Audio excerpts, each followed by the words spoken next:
So I found something new and I'm really excited about it. I found a set of lime green zinnias. So really excited to start seeds this year. And then I also have some dark pink as well.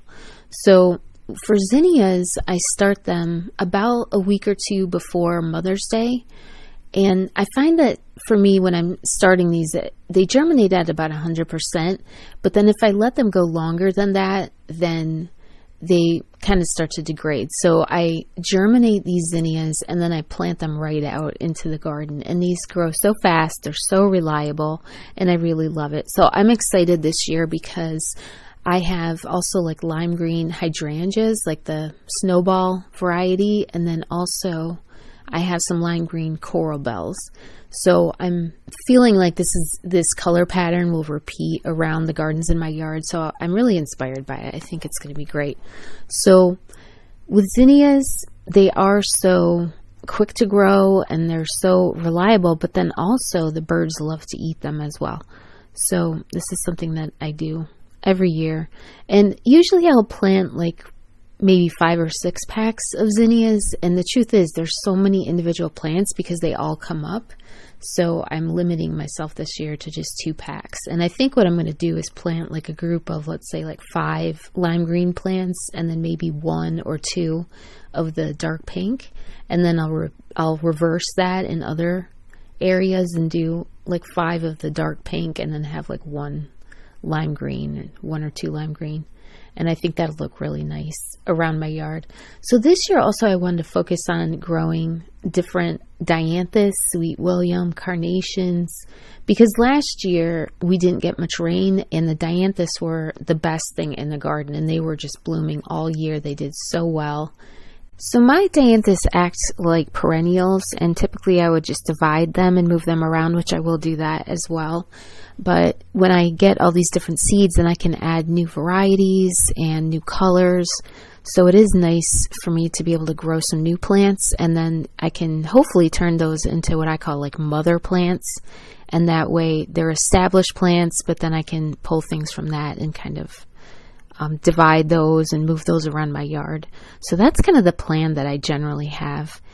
So as far as zinnias are concerned, the way that I grow those, I put them in a large container, and I will, like in this case, I'll plant the one color on one side and label that, and then the dark pink I'll put it on the other side. And I am doing a video this week on my seed starting, and I have like a whole setup in my garage. And then I also have a pop-up greenhouse outside. So the zinnias, when I put it in a container, and I usually do it about like a 3-inch deep type container, and I do mass plant them. I don't put them in like individual cells or anything like that. But then those I will put out in my greenhouse because they germinate there much better. So some of the seeds like to be in like a more sheltered seed starting environment in my garage. And then other seeds like to germinate out in the greenhouse. And I would say those are a little bit like harsher conditions, but some seeds like that better. So I'm going to go through which seeds do better in each location. So if you are interested in that seed starting video, I would love for you to subscribe. And that way when the video pops up this week, then you will see it. So I have a lot of flowers here. And then I also have kind of a stash of vegetables. I'm always adding vegetable seeds. So I have broccoli and different things. And I normally grow Abe Lincoln tomatoes. So those are seeds that I collect. And then, so I don't, like I bought 1 packet once, and then ever since I've been able to just collect the seeds and grow those. But if you've never grown Abe Lincoln tomatoes, I would encourage you to try that variety because it's my favorite. I absolutely love them. So they're kind of like a mix between a beefsteak and like a Roma tomato. But since they're like a heirloom variety, then they're really reliable coming back year from year. And in fact, they will reseed themselves. So that's kind of fun. So I have some sunflower seeds, and I'm always trying different kinds of sunflowers just to see the kinds that the birds like to eat, because some varieties, they will go after them, and then other types of sunflowers, the birds won't touch them at all. So I'm always liking to try different kinds of sunflowers and just see which kinds the birds like to eat. So I will be growing broccoli this year. Love growing broccoli. I have a lot of success with that, so that's kind of nice because that's something I didn't really expect at first. But then tomatoes and red peppers, I like trying different kinds of red peppers. And then once these things, I start harvesting them, then I usually start making chili with that. So I'm going to plant some cucumbers and some zucchini this year. So a lot of different things I'll have going on in the garden, and spinach,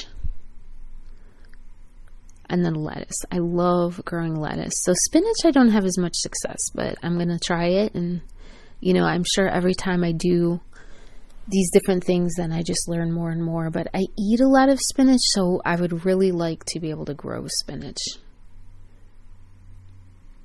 And lettuce is easy to grow, and I love to grow it. My biggest issue with growing lettuce is that I'm kind of fighting the wildlife for the lettuce. So this year I'm hoping to strategize and find a way where I can grow it and I can be kind of keeping all the different animals away from it.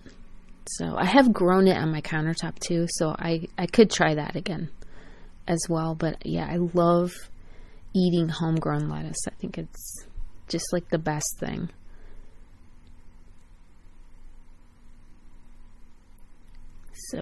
So I keep buying spinach because I know I really should learn how to grow it well. So this time of the year, there's a lot going on. So I'm trying to kind of decide and narrow the focus of what I'm going to grow. And then also planning the areas in my yard where it will grow. And then also I have to repair my greenhouse because of storms. I have to redo the plastic on that. And that's going to be another video this week. So I love my greenhouse. I got it years ago from Big Lots for like $20, and it's like an octagon, like a gazebo style, and it's about 10 feet tall, and I would say it's about 10 or 12 feet around. So it's small, but I put shelves all the way around it, and then they're pretty tall. They're like as tall as I am. And the truth is, I have so much room in this greenhouse, and the wonderful thing is just walking into it. It just completely transforms the way that you feel, kind of like any greenhouse that you walk into.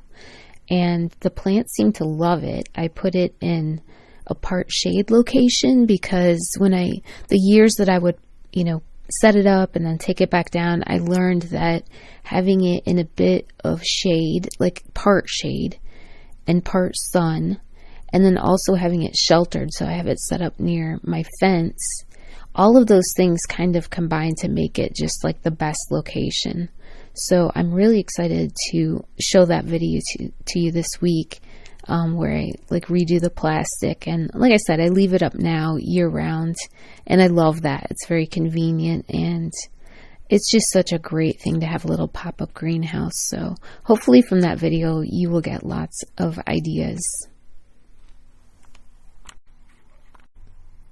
So goals for this year, I would love to have some red peppers and Abe Lincoln tomatoes for making chili. And I would love to have carrots so I can make a carrot cake. That's a goal that I have. And then also zucchini so I could make zucchini bread. Those are things that I remember doing as a child. And zucchini bread is like the best tasting bread. So I haven't made that since I was a child. So really excited to grow some zucchini and make some zucchini bread. And then just to have some new flowers, like in this case zinnias. I started growing zinnias a few years ago, and I just couldn't believe how easy it was and how nice it is in the garden. So those are kind of like a mainstay for me. So I also love to grow anything that will feed the birds. And then also I think I'm kind of focused on feeding myself as well, like the food that I like to eat, and trying to kind of align that. Things maybe I should change my diet, things that I can grow should be the things that I'm eating. So maybe focusing a little bit more on being self-sustaining. And I think that's a bit of a reaction to just the different things going on in our world right now. So I feel like that is probably a good direction to go into. And then the other thing is just having a beautiful yard. I have so many like walkers and people that are walking by my yard all the time.